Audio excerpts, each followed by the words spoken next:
Okay, what are we working on here? A Ferd. A Ferd.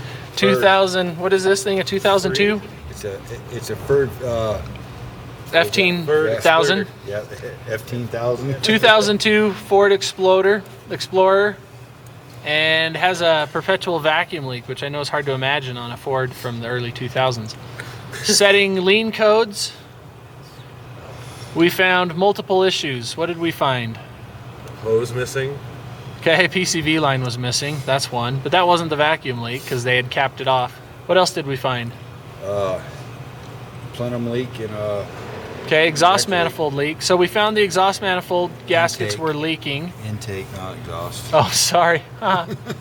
Intake manifold gaskets were leaking. We found that by smoking the intake. The problem didn't go away. It did have a high idle. Bring that ejector over here. Let's have a look at that. Show it to you on a piece of paper so you can see. Sit that right there. Okay, so this is the injector, and this is, you can see that the seal that seals that injector into the intake manifold is completely jacked up. You can see it's totally split, and there's chunks actually that got left behind. So that's definitely going to cause a vacuum leak, and that would definitely cause a high idle, wouldn't it?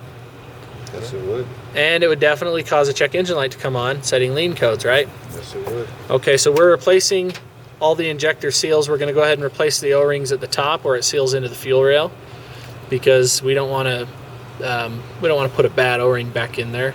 And then we're going to replace these seals down at the bottom. Look at that, just plops. And there's an O-ring there as well that's going to get replaced.